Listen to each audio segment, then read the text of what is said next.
Entrevista con Centro de Perfilación Criminal Forense. Soy el comisario general Rubén Lugo, actualmente director del Centro de Perfilación Criminal Forense y director de la Unidad de Criminalística del Cuerpo de Investigaciones Científicas, Penales y Criminalísticas. El Centro de Perfilación Criminal es una unidad que apoya, hace un acompañamiento a los investigadores en casos específicos. ¿Okay? Hablamos de casos clasificados como de alta complejidad, de difícil resolución, que se aplica con autores desconocidos, donde la investigación tradicional no ha dado los resultados esperados. Entonces, se aplica esta técnica desde el punto de vista conductual para lograr la caracterización del autor o de los autores de un hecho o de un crimen o de una serie de crímenes.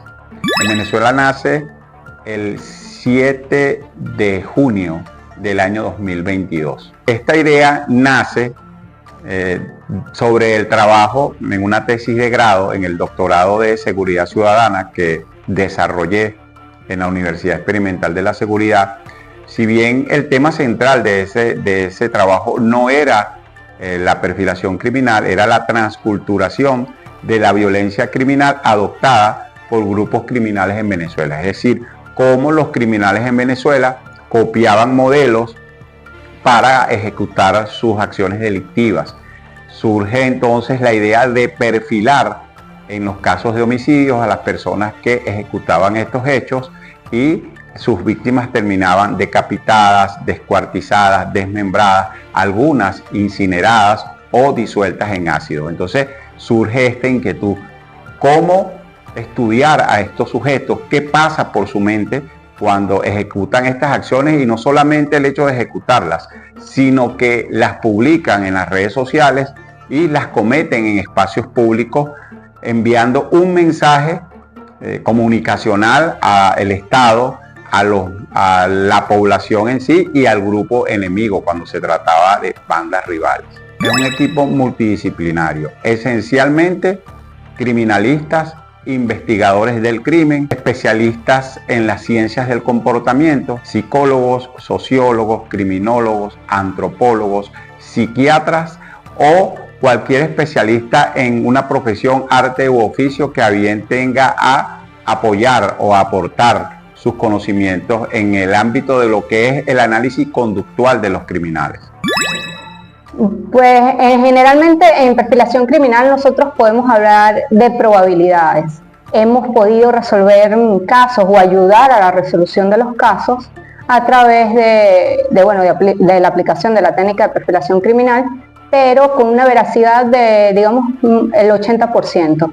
El caso más emblemático en el cual aplicamos la técnica desde el sujeto agresor desconocido hasta sujeto agresor conocido, y pudimos obtener un informe de perfilación criminológica que fue contrastado con un contraperfil y dio el 85% de veracidad. Existen diversidad de tipologías. Estas se pueden clasificar por delitos.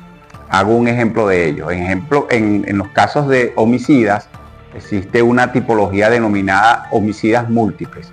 Y dentro de esta tipología de homicidas múltiples existen subcategorías que se encuentran los conocidos como homicidas seriados, homicidas en masa y homicidas frenéticos. Eso es una clasificación universal. Existen otro tipo de clasificaciones como en el caso de agresores o abusadores sexuales, según la naturaleza de los hechos y el modus operandi como lo cometen.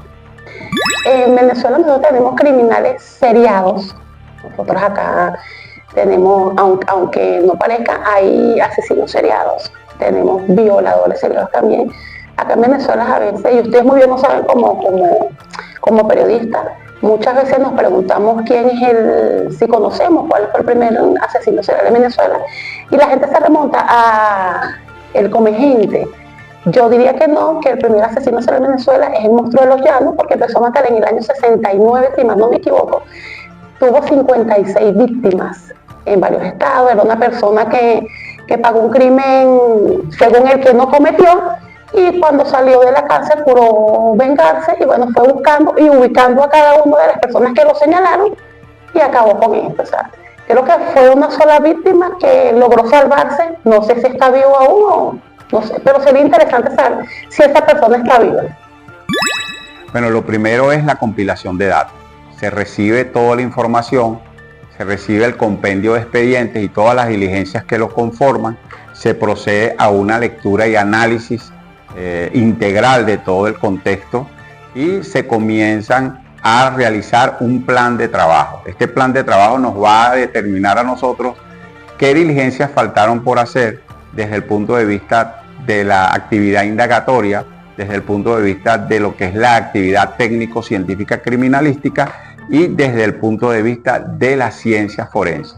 Entonces, luego de esto, de este análisis, se incorpora el conocimiento del centro de perfilación, que no es más que el análisis de las evidencias psicológicas que surgen durante el proceso de interacción víctima, victimario, sitio de suceso y los instrumentos o medios de comisión para que se ejecuten los crímenes. Creo que la mayoría de los venezolanos o de la población solamente se enfocaba en un determinado momento en las series de CSI, pero son series que no pertenecen a nuestro país, son como implementan técnicas que de repente aquí algunas sí se implementan, otras no. Sin embargo, cuando se crea o cuando surge la idea de tener un centro de perfilación criminal y aplicar las técnicas, allí ve más de cerca qué es lo que realmente puedes implementar. Por ejemplo, en el análisis de un sitio de suceso, tú puedes llegar al sitio y mediante ciertas técnicas que se implementan, mientras ciertos conocimientos, puedes llegar a conocer qué asesino o qué delincuente fue el que pudo haber cometido el delito, si ese sujeto tiene familia, si el sujeto es una persona solitaria, porque cuando ocurre un hecho delictivo se dejan rastros o huellas, el delincuente deja huellas y eso habla por sí solo. Por eso es que decimos nosotros que el sitio de suceso te habla. ¿Por qué te habla? Porque el delincuente deja plasmado ahí la huella o sus emociones. La psicología es muy importante, incluso aquí, bueno, internamente tenemos a manera de chiste, a decir que la perfilación criminal, digamos, es la combinación de lo que es la psicología y la criminología. Entonces, ser un profesional de esta área es fundamental para poder realizar un buen perfil criminológico, al igual que las otras áreas. Generalmente el Centro de Perfilación Criminal Forense o cualquier centro que haga perfilación debe estar integrado, conformado por un equipo multidisciplinario. Generalmente son carreras del área social que analizan el comportamiento del ser humano. La técnica de perfilación criminal va muy de la mano con el tema de la actualización, el avance. Constantemente nosotros en el centro tratamos de avanzar y de implementar las últimas herramientas. Por ejemplo, ahorita estamos con un proyecto en el cual estamos desarrollando un sistema de información geográfica, lo que se denominan los SIC, pero solo y exclusivamente para el tema de la perfilación geográfica en nuestro país. Es algo muy novedoso y bueno, que no nos extrañe que la inteligencia artificial también nos pueda coadyuvar en el tema de la perfilación criminal. No se trabaja igual la perfilación. Nosotros acá analizamos las conductas de las víctimas y los victimarios dependiendo de los casos. Nosotros no trabajamos todos los casos, sino los que solicitan los jefes directamente, como pornografía infantil, asesinos seriados, violaciones seriadas. En cierta manera, las redes sociales primero son un medio muy importante para nosotros y que es 50 y 50, porque tú tienes que ver cómo las utilizas. Si las utilizas para transmitir una información de prevención, que es muy importante, o las utilizas para perjudicar o para incitar a los demás que cometan delitos. Por ejemplo, ahorita que está mucho el tema de los suicidios, a veces las redes sociales dicen o manifiestan, dan información que no debería de salir, de cómo la persona se suicidó, de lo que dejó, por qué lo hizo, porque eso en vez de prevenir lo que hace es que puede aumentar el índice de los suicidios.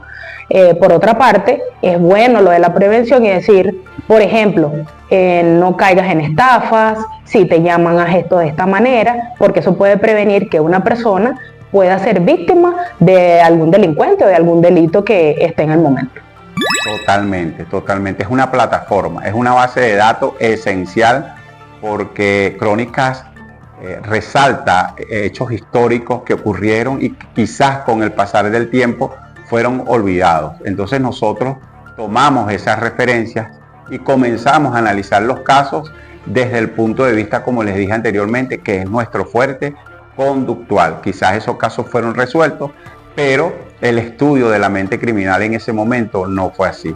Entonces nosotros estamos retomando estos casos y es un aporte valioso, incluso de aquí nace un intercambio de información porque hay casos que manejamos y hay casos que Crónica maneja que nos ha dado aportes para nosotros incentivar esa investigación que hoy día estamos complementando. Claro, es fundamental porque ustedes hacen una recopilación de información hemerográfica o bueno, de otras fuentes que para nosotros es muy útil porque nos permite nutrir nuestra base de datos. Es decir, en Venezuela hay un mito de que aquí no han existido asesinos en serie, sin embargo, y a través de la historia hemos podido observar que hay muchos agresores de tipo serial y que no se han estudiado. Entonces, a través de este tipo de estudios, de estos libros o de estos, digamos, estos trabajos que requieren muchísima investigación, nosotros podemos tener un basamento, algo que nos sirva para poder analizar y de aplicar las distintas metodologías que se aplican en el centro de perfilación, ya sea la inductiva a través del estudio de caso o la deductiva que ya sirve en realidad para coadyuvar con la investigación criminal. Cualquier despacho que solicite un perfil criminológico, nosotros estamos allí para colaborar, somos el apoyo a la investigación, nosotros vamos más allá. Yo me identifico mucho con el primer caso que trabajó el Centro de Perfilación Criminal. Es el caso de un violador, conocido como el violador de Petare, Nelson. El sujeto violó, abusó sexualmente de varias personas, mujeres jóvenes, 7 en total, y se hizo todo un trabajo hasta determinar cuál era su modus operandi y predecir o proyectar cuál sería su próxima víctima y en qué lugar lo haría. Esta información fue de gran valor para los investigadores del caso. Se cumple con un operativo, unas estrategias operativas que se hicieron allí y se logra detener la técnica de perfilación criminal que, como dije anteriormente, es muy amplia y compleja, calza completamente en el caso de Nelson. Me identifico con ese caso porque fue el primero, un caso real. Logramos no solamente determinar su participación en cada uno de los hechos, sino que también logramos que una persona inocente a quienes se les había atribuido 2 de los abusos y las agresiones sexuales fuera puesto en libertad por la justicia, por el Ministerio Público, en este caso que elevó esa investigación al órgano rector y se logró la libertad de esta persona. También desde el punto de vista jurídico, este sujeto fue sentenciado y hoy día purga condena por todos los hechos que cometió.